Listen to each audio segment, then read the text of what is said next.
Hello students, इस video में हम लोग जानने वाले हैं कि इनर्ट पेयर इफेक्ट किसे कहते हैं और किन किन एलिमेंट्स पे इनर्ट पेयर इफेक्ट शो करता है। इनर्ट पेयर इफेक्ट जो कि है सिर्फ पी ब्लॉक एलिमेंट्स पे शो करता है और पी ब्लॉक के सभी एलिमेंट पे शो नहीं करता है। वह शो करता है ग्रुप 13 से लेकर ग्रुप 15 तक के एलिमेंट्स पर। और इनर्ट पेयर इफेक्ट को समझने से पहले हम लोग पहले समझेंगे कि स्क्रीनिंग इफेक्ट या तो इसी का दूसरा नाम है शील्डिंग इफेक्ट क्या होता है। तो समझते हैं कि स्क्रीनिंग और शील्डिंग इफेक्ट क्या होता है। एक डायग्राम बना हुआ है एटम का, बीच में न्यूक्लियस है, न्यूक्लियस पे पॉजिटिव चार्ज, प्रोटॉन और न्यूट्रॉन यहीं पे रहते हैं। और यह है आपका एक सर्कुलर पाथ जिसको ऑर्बिट कहते हैं, या फर्स्ट ऑर्बिट या सेकेंड ऑर्बिट या थर्ड ऑर्बिट। सभी ऑर्बिट में इलेक्ट्रॉन को रिप्रेजेंट किया गया है। हम लोग जानते हैं कि पॉजिटिव चार्ज जो है और नेगेटिव चार्ज के बीच में फोर्स ऑफ अट्रैक्शन लगता है, यानी कि यहाँ जो न्यूक्लियस है वह भी जो है सो ऑर्बिट में जो इलेक्ट्रॉन्स हैं जिस पे नेगेटिव चार्ज है उस पर फोर्स ऑफ अट्रैक्शन लगाएगा। लेकिन यह फोर्स ऑफ अट्रैक्शन जो है देख रहे होंगे कि फर्स्ट ऑर्बिट जो है सो न्यूक्लियस के ज़्यादा करीब है, सेकेंड ऑर्बिट के न्यूक्लियस से थोड़ा सा दूर है, थर्ड ऑर्बिट न्यूक्लियस से और भी ज़्यादा दूर है।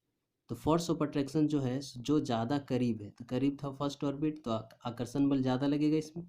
इससे थोड़ा कम लगेगा आकर्षण बल सेकेंड ऑर्बिट में, और सबसे कम फोर्स ऑफ अट्रैक्शन लगेगा थर्ड ऑर्बिट में। तो यह फोर्स ऑफ अट्रैक्शन कम क्यों हो रहा है? कम इसलिए हो रहा है क्योंकि अगर इस ऑर्बिट में जो इलेक्ट्रॉन है उसमें अगर फोर्स ऑफ अट्रैक्शन लगाना है न्यूक्लियस के द्वारा, तो पहले फर्स्ट ऑर्बिट के इलेक्ट्रॉन और सेकेंड ऑर्बिट के इलेक्ट्रॉन से गुजरना पड़ेगा। अगर ऐसा होता कि यह दोनों ऑर्बिट नहीं होता, सिर्फ थर्ड ऑर्बिट होता, तो जितना आकर्षण बल लगाना था न्यूक्लियस को उतना लगा सकता था डायरेक्टली थर्ड ऑर्बिट के इलेक्ट्रॉन को। लेकिन फर्स्ट ऑर्बिट और सेकेंड ऑर्बिट के इलेक्ट्रॉन को प्रेजेंट होने के चलते फोर्स ऑफ अट्रैक्शन पहले इन इलेक्ट्रॉन को लगता है, उसके बाद से जाता है थर्ड ऑर्बिट के इलेक्ट्रॉन को, जिसके कारण वह आकर्षण बल का स्ट्रेंथ कम हो जाता है। और इसी को हम लोग कहते हैं क्या? Screening effect. कहने का मतलब फिर से समझते हैं कि यह जो फर्स्ट ऑर्बिट और सेकेंड ऑर्बिट है, थर्ड ऑर्बिट के इलेक्ट्रॉन के लिए का स्क्रीनिंग का काम करते हैं, एक शील्ड का काम करते हैं, यानी एक रुकावट की तरह काम करते हैं कि अगर यह दोनों से आकर्षण बल गुजरेगा तब थर्ड में पहुंचेगा। तो पहले इससे गुजरेगा, यानी कि यह जो है आकर्षण बल का स्ट्रेंथ को पहले कम कर देंगे, तब जाके पहुंचेगा आपका थर्ड ऑर्बिट के इलेक्ट्रॉन्स को। अगर यह दोनं ऑर्बिट नहीं होते तो डायरेक्टली यहाँ पे लगता आकर्षण बल जो कि ज़्यादा होता है, लेकिन ऐसा पॉसिबल नहीं है क्योंकि विदाउट फर्स्ट और सेकेंड ऑर्बिट के होते ही थर्ड ऑर्बिट तो आ नहीं सकता, जिसके कारण से आकर्षण बल कम होता है थर्ड ऑर्बिट में, उससे थोड़ा ज़्यादा होता है सेकेंड ऑर्बिट के इलेक्ट्रॉन में, उससे थोड़ा ज़्यादा होता है फर्स्ट ऑर्बिट के इलेक्ट्रॉन में। ऐसा क्यों होता है बताएं? क्योंकि थर्ड ऑर्बिट के अगर इलेक्ट्रॉन में आकर्षण बल लगा रहा है न्यूक्लियस, तो उसको पहले गुजरना पड़ रहा है फर्स्ट ऑर्बिट के इलेक्ट्रॉन और सेकेंड ऑर्बिट के इलेक्ट्रॉन, जो कि वह थर्ड ऑर्बिट के लिए फर्स्ट और सेकेंड का ऑर्बिट के इलेक्ट्रॉन एक शील्ड की भांति काम कर रहा है, रुकावट की भांति काम कर रहा है। और इसी को हम लोग कहते हैं स्क्रीनिंग इफेक्ट या तो शील्डिंग इफेक्ट। यह शील्डिंग इफेक्ट या तो स्क्रीनिंग इफेक्ट जो है सो एस सबसेल में जो इलेक्ट्रॉन्स हैं वह सबसे ज़्यादा होता है क्योंकि यह न्यूक्लियस के ज़्यादा करीब होता है। पी सबसेल में जो इलेक्ट्रॉन्स हैं एस के तुलना में कम होता है। डी सबसेल में जो इलेक्ट्रॉन्स हैं एस और पी के तुलना में और भी कम होता है। और सबसे ज़्यादा कम जो स्क्रीनिंग इफेक्ट या तो शील्डिंग इफेक्ट होता है वह होता है आपका एफ सबसेल में। इसका एक रीज़न यह भी बताएं कि न्यूक्लियस के ज़्यादा करीब है, इसलिए स्क्रीनिंग इफेक्ट सबसे ज़्यादा, क्योंकि एस न्यूक्लियस करीब उससे थोड़ा दूर में होता है पी सबसेल, इसलिए कम होता है। डी सबसेल और भी थोड़ा दूर में होता है न्यूक्लियस से, इसलिए इसका स्क्रीनिंग इफेक्ट एस और पी के तुलना में कम। और सबसे ज़्यादा दूर होता है एफ सबसेल, इसलिए सबसे कम जो स्क्रीनिंग इफेक्ट होता है वह किसका? तो एफ सबसेल का। इसका दूसरा रीज़न यह भी है शेप के आधार पर। एस का अगर शेप हम लोग देखें तो स्फेरिकल होता है। अब स्फेरिकल है यानी न्यूक्लियस अगर आकर्षण बल लगाएगा तो स्फेयर पर इजीली से चारों तरफ लगा सकता है। लेकिन वही अगर हम लोग देखें आकर्षण बल पी सबसेल के शेप के द्वारा, तो पी सबसेल का शेप होता है क्या? Dumbbell shape. तो डम्बल शेप होता है तो आधा डम्बल जो है सो कुछ इस तरह रहेगा। यह एक ऑर्बिट है, ऑर्बिट में यह डम्बल बनाया गया कुछ इस तरह से। यह आकर्षण बल लगेगा सिर्फ यहाँ पर, सिर्फ यहाँ पर, जो कि एस स्फेरिकल था इसके तुलना में कम लगेगा। डी सब सेल का अगर शेप देखें तो डबल डम्बल शेप होता है, डबल डम्बल शेप होता है, और दोनों का दोनों ही जो है सो एक्सिस में नहीं होता है। अब एक्सिस में नहीं होता है जिसके कारण से न्यूक्लियस जो है, न्यूक्लियस द्वारा लगाए गए आकर्षण बल एस और पी दोनों की तुलना में कम होता है। और डी सबसे, डी तो हो गया, और एफ सबसेल जो है, एफ सबसेल का शेप ही डिफ्यूज होता है। और डिफ्यूज शेप होने के कारण जो है सो यह न्यूक्लियस जो आकर्षण बल सबसे कम लगा पाता है, किसमें, तो एफ सबसेल में। या था शेप के आधार पर रीजन। इसी के कारण हम लोग कहते हैं कि एफ सबसेल का सबसे कम स्क्रीनिंग इफेक्ट, उससे ज़्यादा डी सबसेल का, उससे ज़्यादा पी सबसेल का, और सबसे ज़्यादा स्क्रीनिंग इफेक्ट शो करता है एस सबसेल में। अब इसी के आधार पर हम लोग समझेंगे इनर्ट पेयर इफेक्ट। तो आइए समझते हैं इनर्ट पेयर इफेक्ट अब कहते क्या है। इनर्ट पेयर इफेक्ट ग्रुप 15 में हम लोग दिखाने का प्रयास कर रहे हैं, क्योंकि ग्रुप 15 में हम लोग अध्ययन कर रहे थे। ग्रुप 15 में एलिमेंट्स जो जो होते हैं, नाइट्रोजन, फॉस्फोरस, आर्सेनिक, एंटीमनी और बिस्मथ, सभी के इलेक्ट्रॉनिक कॉन्फ़िगरेशन लिखा गया। इलेक्ट्रॉनिक कॉन्फ़िगरेशन लिखा गया। अब इलेक्ट्रॉनिक कॉन्फ़िगरेशन से हम लोग समझेंगे कि इनर्ट पेयर इफेक्ट किसमें ज़्यादा, किसमें कम, या तो होता क्या है। नाइट्रोजन के इलेक्ट्रॉनिक कॉन्फ़िगरेशन में देखोगे तो इसका जो आखिरी सेल है वह है सेकेंड सेल। सेकेंड सेल और कौन कौन सा सब सेल है, एस और पी सब सेल। उसी तरह से फॉस्फोरस में देखोगे तो आखिरी सेल थर्ड है, इसमें भी सब सेल एस और पी है। उसी तरह से आर्सेनिक में देखोगे तो आखिरी जो सेल है चौथा है, और इसमें थर्ड का डी सब सेल है, और फोर का एस और पी सब सेल भी है। और उसी तरह एंटीमनी में देखोगे तो इसमें भी डी सब सेल, एस सब सेल और पी सब सेल है। वही बिस्मथ में देखोगे तो इसमें एस सब सेल भी, पी भी, डी भी और एफ सब सेल भी है।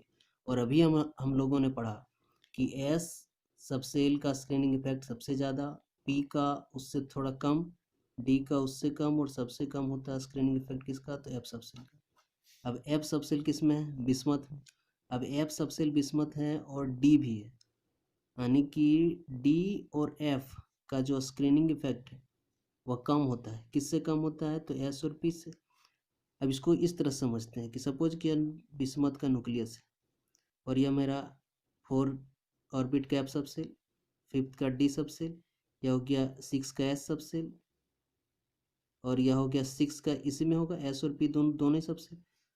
अब अभी हम लोग पढ़े कि डी और एफ का स्क्रीनिंग इफेक्ट कम होता है, यानी कि आकर्षण बल जो है सो डी और एफ में कम लगता है, जिसके कारण से क्या होगा कि यह जो शील्डिंग पावर है या तो स्क्रीनिंग पावर है किसका, तो डी और एफ सब सेल का, वह कम होगा। कम होने के कारण यह आकर्षण बल जो है सो यह न्यूक्लियस एस सब सेल में ज़्यादा लगाएगा, एस कंपेयर टू किसके, तो एफ के, और किसके, तो डी के।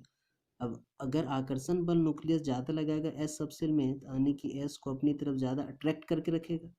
और एस में कितना इलेक्ट्रॉन है, 2। अगर यह 2 इलेक्ट्रॉन को अपनी तरफ जकड़ के रखेगा तो इसको तो हम लोग अगर बाहर से एनर्जी दे तो इजीली से निकाल नहीं सकते हैं, क्योंकि न्यूक्लियस बहुत ही ज़्यादा पावरफुल फोर्स ऑफ अट्रैक्शन से जकड़ा हुआ है। तो निकाल किस इलेक्ट्रॉन को सकते हैं, तो पी सब सेल के इलेक्ट्रॉन को इजीली से निकाल सकते हैं, क्योंकि इसमें एस सब सेल की तुलना में पी सब सेल में जो है आकर्षण बल कम है, जिसके कारण से 3 इलेक्ट्रॉन निकालेंगे। और इलेक्ट्रॉन जब निकालते हैं तो हम लोग क्या बोलते हैं कि नेगेटिव चार्ज को निकाल रहे हैं। तो कितना बार इलेक्ट्रॉन निकाल सकते हैं पी से, 3 बार, जिसके कारण से बिस्मथ का ऑक्सीडेशन स्टेट जो है सो +3 ज़्यादा स्टेबल होता है एस कंपेयर टू +5। और इसी इफेक्ट को हम लोग कहते हैं inert pair effect. Inert, inert का मतलब अक्रिय, पेयर का मतलब यहाँ पर इलेक्ट्रॉन से, कि एस में जो एक जोड़ा इलेक्ट्रॉन है इसको रिएक्शन में पार्टिसिपेट नहीं होने देना, due to poor shielding effect या तो स्क्रीनिंग इफेक्ट ऑफ किसका, तो डी और एफ सब सेल, कहलाता है इनर्ट पेयर इफेक्ट। कि पुअर स्क्रीनिंग इफेक्ट डी और एफ सब सेल के कारण एस इलेक्ट्रॉन पे न्यूक्लियस के द्वारा आकर्षण बल ज़्यादा लगता है, जिसके कारण से एस का इलेक्ट्रॉन जो है सो बाहर निकालने में दिक्कत होता है, रिएक्शन नहीं करता है, जिसके कारण से सिर्फ पी का इलेक्ट्रॉन को जो है सो रिएक्शन में पार्टिसिपेट करवा सकते हैं। और इसी इफेक्ट को हम लोग कहते हैं इनर्ट पेयर इफेक्ट, जिसके कारण से हम लोग बोलते हैं कि इनर्ट पेयर इफेक्ट जो है सो जब हम लोग ग्रुप में अप टू डाउन आते हैं तो इंक्रीज होते चला जाता है।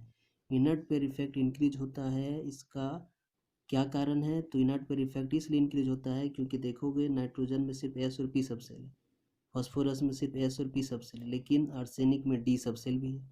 अब डी सब सेल है, इसका मतलब इसका जो स्क्रीनिंग इफेक्ट कम होगा तो आकर्षण बल एस और पी में ज़्यादा लगेगा। उसी तरह से एंटीमनी में भी डी सबसेल है तो आकर्षण बल फिर एस और पी में ज़्यादा लगेगा। उसी तरह से बिस्मथ में, इसमें तो एफ सबसेल भी और डी सबसेल भी, जिसके कारण से आकर्षण बल एस और पी में ज़्यादा लगेगा S compare to the D और एफ सबसेल में। और यह भी कहा जाता है कि यह भी कहा जाता है क्या, ऑक्सीडेशन स्टेट के आधार पर, ऑक्सीडेशन स्टेट हम लोग पढ़ेंगे उसमें भी यह आएगा कि जब हम लोग अप टू डाउन आएंगे ग्रुप 15 के ग्रुप 15 में, तो +3 का ऑक्सीडेशन स्टेट जो है सो उसका स्टेबिलिटी इंक्रीज होते चला जाता है, लेकिन +5 का स्टेबिलिटी का ऑक्सीडेशन स्टेट जो है सो डिक्रीज होते चला जाता है। ऐसा क्यों होता है? तो ऐसा क्यों होता है इसके रीजन अभी बताएं कि एस सबसेल को न्यूक्लियस इतना ज़्यादा स्ट्रांगली अपनी तरफ अट्रैक्ट कर लिया कि यह इनर्ट हो गया, इनर्ट एंड अक्रिय, अब यह रिएक्शन में पार्टिसिपेट नहीं होगा। तो सिर्फ कौन बचा? सिर्फ बचा पी सबसेल का इलेक्ट्रॉन। अब पी सबसेल में कितना इलेक्ट्रॉन है? 3।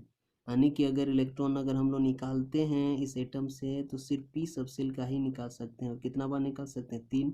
इसलिए हम लोग बोलते हैं कि +3 का ऑक्सीडेशन का stability down the group increase होता है और +5 का स्टेबिलिटी डिक्रीज होता है, क्योंकि एस इलेक्ट्रॉन इनर्ट हो गया, वह बाहर निकलने योग्य नहीं है, इसलिए +3 ऑक्सीडेशन स्टेट स्टेबल होता है और +5 अनस्टेबल होता है down the group. I hope समझ में आ गया होगा आप लोग को। नहीं समझ में आए तो फिर से एक बार रिपीट करके वीडियो को देखें।